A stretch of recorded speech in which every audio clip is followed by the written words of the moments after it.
വലുതാവായിരുന്നു. ഇതൊക്കെ മതിയമ്മേ. ഓ അച്ഛാ, wedding ഇൻവിറ്റേഷന്റെ proof മാറ്റം വല്ലതും വേണമെങ്കിൽ ഇപ്പൊ പറയാം. Good, this is simple enough. ഇത് മതി. എത്ര കോപ്പി അടുപ്പിക്കണം അച്ഛാ? എനിക്കങ്ങനെ ആളൊന്നും വിളിച്ചു കൂട്ടണമെന്നില്ല. പിന്നെ ബന്ധുക്കൾക്ക് ഒരു കാർഡിൽ എഴുതി അയച്ചാലും മതി. ഒരു 100 കോപ്പി അടുപ്പിച്ചേരെ. അയ്യോ, അച്ഛൻ എന്തായി പറയുന്നത്? എനിക്ക് ഏറ്റവും കുറഞ്ഞത് ഒരു 150 കാർഡെങ്കിലും വേണം. എന്റെ ഫ്രണ്ട്സിനൊക്കെ അയക്കണ്ടേ? 150 കാർഡേ? പിന്നെ എന്റെ ഫ്രണ്ട്സിന് എന്റെ കല്യാണത്തിനല്ലേ, പിന്നെ എപ്പോഴാ വിളിക്കുക? അവള് പറയുന്നത് കാര്യമല്ലേ? നിങ്ങളുടെ തുടക്കം കണ്ടാത്തൊന്നും കല്യാണം നിങ്ങൾക്കാണ്. എനിക്ക് 50 കാർഡെങ്കിലും വേണം. സോമനും അത്രയൊക്കെ വേണ്ടി വരും. പിന്നെ അച്ഛന്റെ ഫ്രണ്ട്സ് ആകെ കൂടി 400 എണ്ണം. ഉറപ്പിക്കാൻ വരട്ടെ? ആ ദേവുവിനോട് ചോദിച്ചു അവൾക്ക് എത്ര കാർഡ് വേണമെന്ന്. കളിയാക്കാൻ നേരത്ത് നിങ്ങൾക്ക് 7 മുഴം വന്നാക്കും. ഞാനൊന്നും പറയുന്നില്ല, നിങ്ങളൊക്കെ ഇഷ്ടം പോലെ ആയിരിക്കും. പക്ഷേ കല്യാണത്തിന്റെ പേരിൽ ആർഭാടം കാണിക്കുന്നത് എനിക്ക് വ്യക്തിപരമായി ഇഷ്ടമുള്ള കാര്യമല്ല. എന്റെ മകൾ ഇന്നയാളെ ഇന്നടത്ത് ഇന്നയാളുടെ മകൻ ഇന്നയാള് ഇത്രാം തീയതി ഇന്ന സ്ഥലത്ത് വെച്ച് വിവാഹം കഴിക്കുന്നതാണ്. നിങ്ങൾ അവർക്ക് വേണ്ടി പ്രാർത്ഥിക്കുക, അവരെ അനുഗ്രഹിക്കുക. അങ്ങനെ ഒരു കാർഡ് എഴുതി അയച്ചിട്ടുള്ള ആവശ്യമേ ഉള്ളൂ. എന്നാലേ തൽക്കാലം ഈ കല്യാണം ഞങ്ങളുടെ ഇഷ്ടം പോലെ നടത്താനാ ഉദ്ദേശം. സത്യത്തിൽ നിങ്ങൾ കല്യാണം കഴിക്കാണ്ട് പല സന്യാസത്തിനും പോകേണ്ട ആളാ. ഇങ്ങനെ ഒരു അബദ്ധം പറ്റിപ്പോയി. ഇനിയിപ്പോ എന്താ ചെയ്യാ? സഹിക്കുക തന്നെ. ആ ഭാസ്കരൻ വരും, ഞാൻ താഴേക്ക് ചെല്ലട്ടെ.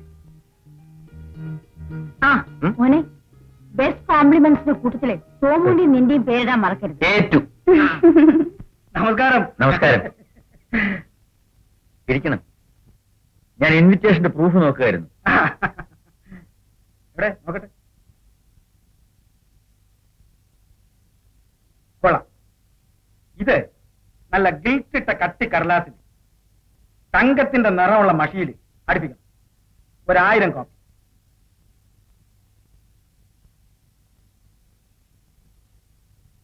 എനിക്ക് ഒരു സ്വകാര്യം പറയാനുണ്ടായിരുന്നു. എന്താ? പരിഭ്രമിക്കാനൊന്നുമില്ല. എനിക്ക് സാറിന്റെ ഒരു ചെറിയ സഹായം വേണ്ടിയിരുന്നു. നിസ്സാര കാര്യമാണ്.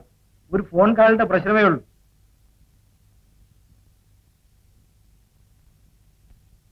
ഓർക്കാപ്പുറത്ത് എക്സൈസുകാർ കയറി ഒരു ചെക്കിങ്. അസൂയക്കാരാണ്ട് ഒറ്റിക്കൊടുത്തായിരിക്കും. ഒരുത്തം പച്ച പിടിക്കുന്നത് വേറൊരുത്തന് കണ്ടുകൂടല്ലോ. ഇങ്ങനെയുണ്ട് ഒരു ലോകം. പെട്ടെന്നുള്ള ചെക്കിങ് ആയതുകൊണ്ട് ഒന്നും മാറ്റാൻ സാധിച്ചില്ല. വേറൊന്നുമില്ല, കുറച്ച് ബിസ്ക്കറ്റ് ഉണ്ടായിരുന്നു. ഒരു 5-6 ലക്ഷത്തിന്റെ വക. അല്ല, പിടിച്ചത് കൊണ്ടോ അത്രയും പോകുന്നത് കൊണ്ടോ വിഷമമുണ്ടായിട്ടല്ല. പക്ഷെ പിടിക്കൊടുക്കുക എന്ന് വെച്ചാല് അത് എന്റെ പിടിപ്പുകേടാകുമല്ലോ എന്ന് കരുതിയിട്ട. ഒന്നുമില്ലെങ്കിലും ഹൈ ലെവലിൽ നമുക്കും ചില പിടിപാടൊക്കെ ഉണ്ടെന്നുള്ള അവന്മാർ അറിഞ്ഞിരിക്കണ്ടേ.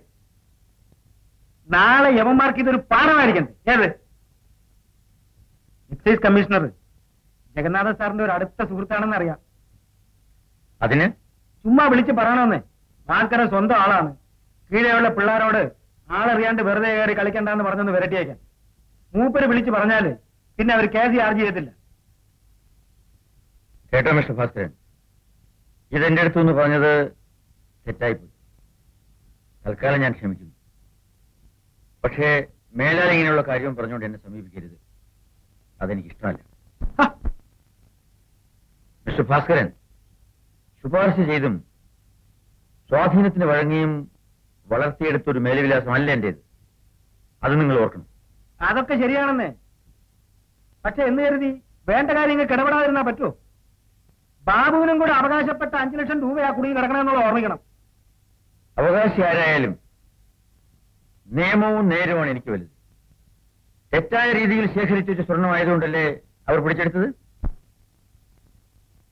ചുമ്മാ ആദർശം പ്രസംഗിക്കാണ്ട് സാറെ ഫോൺ എടുത്ത് ഇറക്കി കാര്യം പറഞ്ഞു.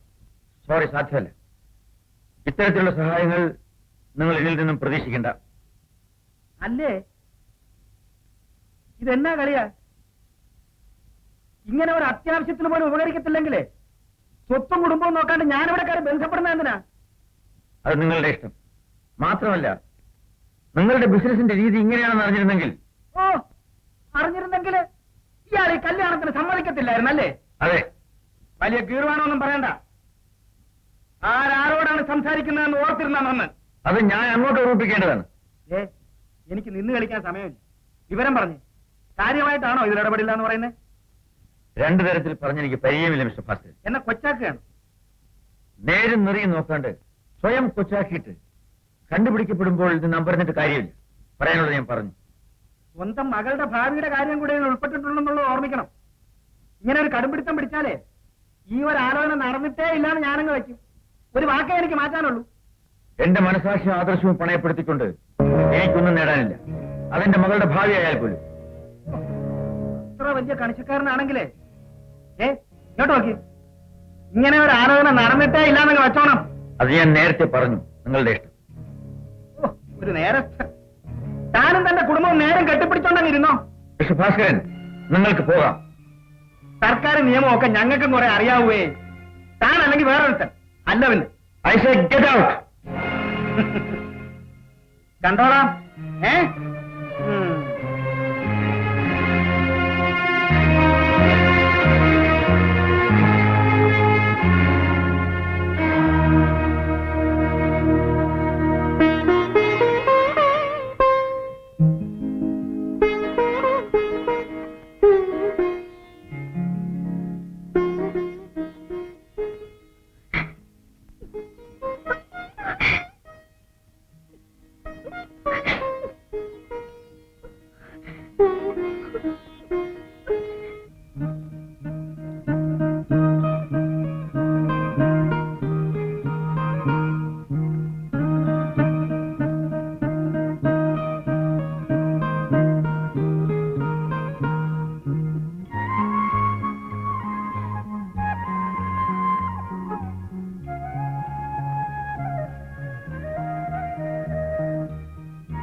സാറ് ചെയ്തത് തെറ്റാണെന്ന് പറയാൻ പറ്റില്ല. എന്നാലും ആശിച്ചു പോയ പെൺകുച്ചിന്റെ മനസ്സിന്റെ നൊമ്പരം ഓർക്കുമ്പോ വിഷമം തോന്നും. ശരിയാണ്. നിങ്ങളെ എല്ലാവരെക്കാളും വിഷമം എനിക്കുണ്ട്. എന്റെ മകളുടെ മനസ്സിന്റെ തകർച്ച കാണുമ്പോൾ പക്ഷെ ജാനകിയമ്മേ, തിരുത്താനാകുന്നത് ചെയ്യാവൂ. അല്ലാത്തത് വിധിയാണെന്ന് കരുതി അത്രേ സാധിക്കൂ.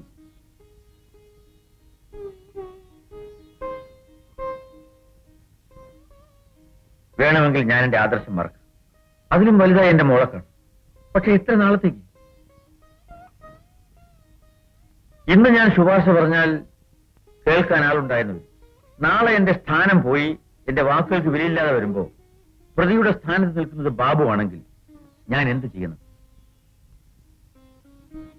എന്റെ മകളുടെ ഭർത്താവ് കള്ളക്കടത്തിന് ശിക്ഷിക്കപ്പെട്ട് ജയിലിൽ കിടക്കുന്നത് കണ്ട്, അവളുടെ കുടുംബം തകരുന്നത് കണ്ട് നിസ്സഹായനായി ഞാൻ കരയണം. അതിലും ഭേദമാണ് ഈ നൊമ്പരം. കുറെ കഴിയുമ്പോൾ വിധിക്കാത്തതാണ് ആശിച്ചതെന്ന് കരുതി എന്റെ മോൾ സമാധാനപ്പെട്ടു. അങ്ങേര് പറയണ കേൾക്കുമ്പോ തോന്നും അതാ ശരി. പക്ഷെ എന്റെ മോളുടെ കണ്ണീര് കാണുമ്പോ എന്റെ മനസ്സ് പിന്നെയും കലമ്പും. ഞാൻ എന്താ എന്റെ ജാനകി ചെയ്യേണ്ടത്? എനിക്കൊരു എത്തും പിടിയില്ല. ചിലപ്പോ എല്ലാം നല്ലതിനായിരിക്കും കല്യാണിക്കുട്ടി. അങ്ങനെ കരുതി സമാധാനിക്കാനല്ലാതെ നമ്മളെ പെണ്ണുങ്ങളെ കൊണ്ട് മറ്റെന്താ ചെയ്യാൻ കഴിയുക? കരയാതിരിക്കും.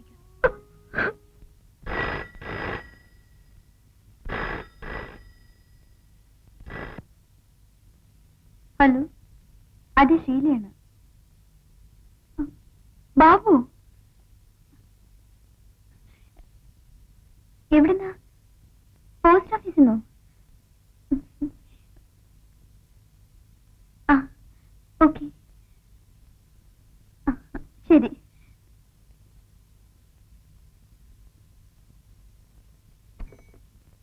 ശീലേ, ആരാ ഫോൺ ചെയ്തത്?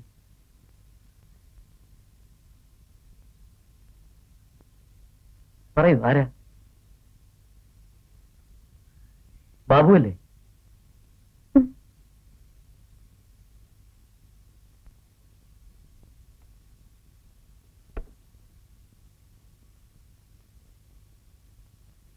ബാബുവിന് ഫോൺ വരുന്നത് വരെ എന്റെ അമ്പിളി എനിക്കൊരു എത്തും പിടി ഉണ്ടായിരുന്നില്ല. പക്ഷെ ഇപ്പതേ നോക്കി, ഒരു പേടിയില്ല എനിക്ക്. നിനക്ക് എവിടുന്ന് കിട്ടിയത് ഇത്ര ചങ്കൂറ്റം? ദേ ഇവിടുന്ന്, മനസ്സിനുള്ളിലെ സ്നേഹത്തിൽ നിന്ന്.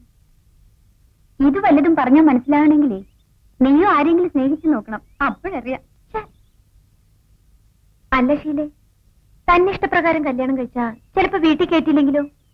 അച്ഛൻ ഞങ്ങളെ സ്വീകരിച്ചില്ലെങ്കിൽ വേണ്ട, ഞങ്ങൾ ഇവിടെ വരും. ഞങ്ങൾ കയറി വന്നാൽ നീ നിന്റെ അമ്മയും ഇവിടുന്ന് ഇറക്കി വിടൂ.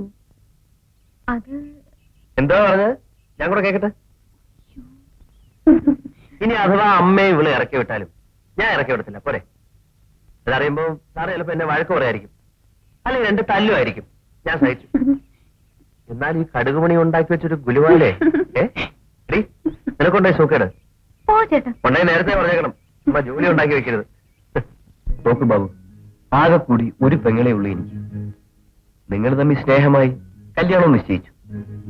നിങ്ങളുടെ അച്ഛന്റെ വാശി കൊണ്ട് അല്ല, തർക്കത്തിന് വേണ്ടി പറഞ്ഞോളൂ. എന്റെ അച്ഛന്റെ ശാഠ്യം കൊണ്ട് കാരണക്കാരെ തേടി പോകുന്നതിന് ഒരുപക്ഷെ എന്റെ പെങ്ങളുടെ നിർഭാഗ്യം കൊണ്ടായിരിക്കാം നിങ്ങളുടെ വിവാഹം നടന്നില്ല. അതിനുശേഷവും എന്റെ പെങ്ങൾ ഒളിച്ചും പതുങ്ങിയും ഈ ബന്ധം തുടരുകയെന്ന് പറഞ്ഞാൽ ബാബുവിനൊരു പെങ്ങൾ ഉണ്ടായിരുന്നെങ്കിൽ ഞാൻ പറയുന്ന എളുപ്പത്തിൽ മനസ്സിലാകുമായിരുന്നു. ശേഖരേട്ടാ, ഞാൻ ദയവായി ഇതോടെ വെച്ച് അവസാനിപ്പിക്കണം. ഈ ബന്ധം ഇനി തുടരരുത്. എന്തിലും എവിടെയും ലാഭം മാത്രം നോക്കുന്ന എന്റെ അച്ഛൻ കണക്കുകൾ തെറ്റുമെന്ന് കണ്ടപ്പോ ഈ ബന്ധം വേണ്ടെന്ന് വെച്ചിരിക്കും. അത് അച്ഛന്റെ തീരുമാനം. ശേഖരേട്ടൻ പറഞ്ഞത് ശേഖരേട്ടന്റെ കാഴ്ചപ്പാടിൽ ശരിയായിരിക്കും. പക്ഷേ എനിക്കൊന്നേ അറിയാവൂ, എനിക്ക് ശീലയെ ഇഷ്ടമാണ്. ഇത് ഇവിടെ വെച്ച് അവസാനിപ്പിക്കണമെന്ന് ശേഖരേട്ടൻ പറഞ്ഞുവല്ലോ. അവസാനിപ്പിക്കാം. ഷീല സ്വന്തം മനസ്സോടെ എന്നെ മുഖത്ത് നോക്കി പറയട്ടെ, അവൾക്ക് ഈ ബന്ധം വേണ്ടെന്ന്, ഈ സ്നേഹം മറക്കാമെന്ന്. അതവൾ പറയാത്തിടത്തോളം വേറൊന്നിനെ കുറിച്ച് ഞാൻ ബോധമല്ല. ആരെതിർത്താലും എനിക്കൊരു പ്രശ്നമല്ല. ഈ നിമിഷമെങ്കിൽ ഈ നിമിഷം ഷീലയെ വിളിച്ചുകൊണ്ടുവരാൻ ഞാൻ തയ്യാറാണ്. അവൾ വരുമെങ്കിൽ നിങ്ങൾ അവളെ തടയോ ശേഖരേട്ടൻ? ഞാൻ ബാബുവിനെ കണ്ടായിരുന്നു. ആരൊക്കെ എതിർത്താലും ഈ ബന്ധത്തിൽ നിന്ന് പിന്തിരിയുന്ന പ്രശ്നമേ ഇല്ലെന്ന്. ഷീലയുടെ മനസ്സും ഏതാണ്ട് ഇതൊക്കെ തന്നെയാ. ബാബുവിന്റെ അച്ഛന്റെ പ്രവൃത്തികൾക്ക് അല്ല, അതിന്റെ പേരിൽ നമ്മൾ ഇവരെ ശിക്ഷിക്കുന്നത് ശരിയാണോ വെച്ചാ? പറയാനുള്ളത് എന്താണെന്ന് വെച്ചാൽ വളച്ചു കെട്ടാതെ പറ. വീട്ടുകാരുടെ തീരുമാനമല്ല ബാബുവിന്റേത്. ബാബുവും ഷീലയും തമ്മിലുള്ള അടുപ്പത്തെ ഒരിക്കൽ മാനിക്കാൻ തയ്യാറായതാണ് നമ്മൾ. എങ്കിൽ പിന്നെ നമുക്ക് എന്തുകൊണ്ട് നടത്തിക്കൊടുത്തുകൂടാ? അയാളുടെ വീട്ടുകാർ സഹകരിക്കുന്നില്ലെങ്കിൽ വേണ്ട. സ്വന്തം അച്ഛനെയും വീട്ടുകാരെയും ധിക്കരിച്ച് ബാബു വിവാഹം കഴിക്കാൻ തയ്യാറായി വരുമ്പോ ഞാനത് നടത്തി കൊടുക്കണമെന്ന് അല്ലേ? അതെ. സാധ്യമല്ല മോനെ, സാധ്യമല്ല. അച്ഛൻ നടത്തിക്കൊടുത്തില്ലെങ്കിലും ഒന്നിക്കാനുള്ള ഒരു തീരുമാനമെങ്കിലും അത് അവരുടെ ഇഷ്ടം. നമ്മുടെ ശീലമോള് അച്ഛനെ ധിക്കരിച്ച് ഈ വീട് വിട്ടിറങ്ങിപ്പോയി. അവർക്ക് ഇഷ്ടമുള്ളതിന് വിവാഹം കഴിച്ചോട്ടേന്നു. നിയമത്തിന്റെ മുന്നിൽ അവൾ പ്രായപൂർത്തിയായ ഒരു പെണ്ണാണ്. സ്വന്തം ജീവിതത്തെപ്പറ്റി തീരുമാനമെടുക്കാൻ അവൾക്ക് അവകാശമുണ്ട്. അത് തടയാൻ എനിക്കോ നിനക്കോ അധികാരമില്ല. അത് അവളുടെ ഇഷ്ടമാണ്. അച്ഛന്റെ ഈ കടുപിടുത്തമാണ് എനിക്ക് മനസ്സിലാകാത്തത്. ബാബുവിന്റെ അച്ഛന് വേണ്ടി കള്ളക്കടത്തിന് കൂട്ടുനിൽക്കാൻ അവിഹിതമായി ശുപാർശ ചെയ്യാൻ പറഞ്ഞപ്പോ അച്ഛൻ വഴങ്ങിയില്ല. അതെനിക്ക് മനസ്സിലാവും. അച്ഛനോട് എനിക്ക് ബഹുമാനം തോന്നി. പക്ഷെ ഇവിടെ ഇത് ആദർശമല്ല അച്ഛാ, വെറും ദുശാഠ്യമാണ്. ദുശാഠ്യമെന്നോ കടുംപിടുത്തമെന്നോ എന്ത് വേണേലും പറഞ്ഞോളൂ. പക്ഷേ ഒരച്ഛനെന്ന നിലയ്ക്ക് എനിക്കിതേ ചെയ്യാൻ കഴിയൂ. ഞാനിതേ ചെയ്യാവൂ. അത് നിനക്ക് മനസ്സിലാകും. ഇപ്പോഴല്ല, എന്നെങ്കിലും എന്റെ സ്ഥാനത്ത് നീ നിൽക്കുമ്പോ. ഇന്ന് ഞാൻ നിൽക്കുന്നിടത്ത് നിന്നോട് ചിന്തിക്കാൻ എനിക്ക് കഴിയും. അച്ഛൻ അനുവദിച്ചില്ലെങ്കിലും ഈ വിവാഹം നടക്കും. വീട്ടുമുറ്റത്തോ അമ്പലനടയിലോ അല്ലെങ്കിൽ രജിസ്റ്റർ ഓഫീസ്. മനസ്സിലാക്കാൻ കഴിയാത്ത ന്യായീകരണങ്ങളെക്കാൾ എനിക്ക് വലുത് എന്റെ പെങ്ങളുടെ മനസ്സാണ്. രജിസ്റ്റർ ഓഫീസിൽ ചിലപ്പോൾ സാക്ഷി ഒപ്പിടുക ഞാനായിരിക്കും. ശരിയെന്ന് മനസ്സ് പറയുന്നതേ ചെയ്യുന്നുള്ളൂ. അച്ഛൻ എന്നെ ശപിക്കരുത്. മോനെ ശേഖരൻകുട്ടി, എന്റെ ശരികൾ അന്ധമായി അനുകരിക്കാനോ അനുസരിക്കാനോ അല്ലല്ലോ നീ ഇത്രയും പഠിച്ചതും വളർന്നതും. മനസ്സെന്ത് പറയുന്നു അതുപോലെ ചെയ്യുക. ആ വഴിക്ക് ഞാൻ കൂടി വരണമെന്ന് ശഠിക്കരുത്. എന്റെ ശരികൾ കാലപ്പഴക്കം കൊണ്ട് മനസ്സിൽ ആഴത്തിൽ ഉറച്ചു. വഴി മാറി നടക്കാൻ ഇനി വയ്യ.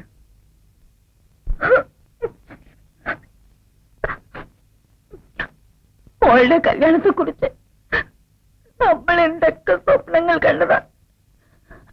സ്വപ്നങ്ങളും സത്യങ്ങളും തമ്മിൽ എത്രയോ അകലമുണ്ട് കല്യാണിക്കുട്ടി. ആരാ അത്?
വരട്ടെ. ശരി.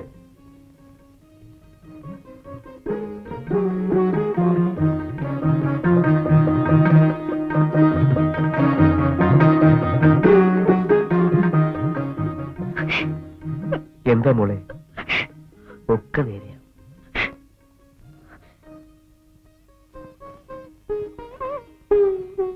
പിന്നെ ചുളുവി കാര്യം സാധിച്ചെന്ന് എഴുതി രണ്ടുപേരും രക്ഷപ്പെടാൻ കണ്ട ഒരു ഊണിനുള്ള വക പെൻഡിങ് കിടക്കും. ഇപ്പൊ വേണ്ട, സാവകാശം മതി. എന്താ മോളെ ഇത് കൊച്ചുകുട്ടികളെ പോലെ? ഇന്ന് സാറ് മണവാട്ടിയാ, ചിരിക്കാൻ മാത്രമേ പാടുള്ളൂ. ചിരിച്ചേ, ചിരിക്കാൻ. സമയം പോകുന്നു, നോക്കിക്കാൻ വിളിച്ചോണ്ട് പോകൂ. ഞങ്ങളുടെ ജോലി തീർത്തതുണ്ടല്ലേ ശേര. ഇനി എന്താ വേണ്ടതെന്ന് വെച്ചാൽ ചെയ്തോ. ചെല്ലു മോളെ, ചെല്ല്.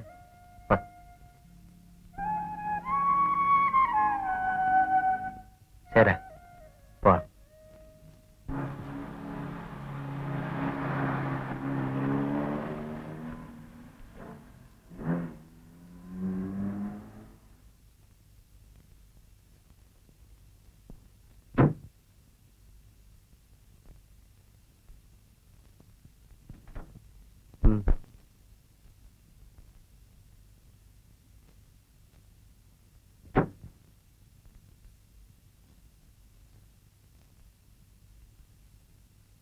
അല്ല, ഇതാരാ? രുക്മിണി, നിന്റെ പൊന്നുപോലും മരുപോലും വന്നിരിക്കുന്നു. വന്നാട്ടെ, വന്നാട്ടെ. വലത് കാല് വെച്ച് കയറണം കേട്ടോ. പട്ടി എന്നെ ധിക്കരിച്ചേച്ച് ഇവളെ എഴുന്നള്ളിച്ചോണ്ട് ഈ പഠിക്കകത്ത് കയറാൻ നിനക്ക് എങ്ങനെ ധൈര്യം വന്നടാ? അയ്യോ, നിങ്ങൾ എന്താ ഈ പറയുന്നേ? ഇറണം കിട്ടവളെ, ഓടിയകത്ത്. എന്താടാ തരിച്ചു നിൽക്കുന്നത്? ഇറങ്ങി പോടാ എവിടെ കൂട്ടിക്കൊണ്ട്. ഇറങ്ങിപ്പോകുന്നോ അതോ അടിച്ചിറങ്ങണം?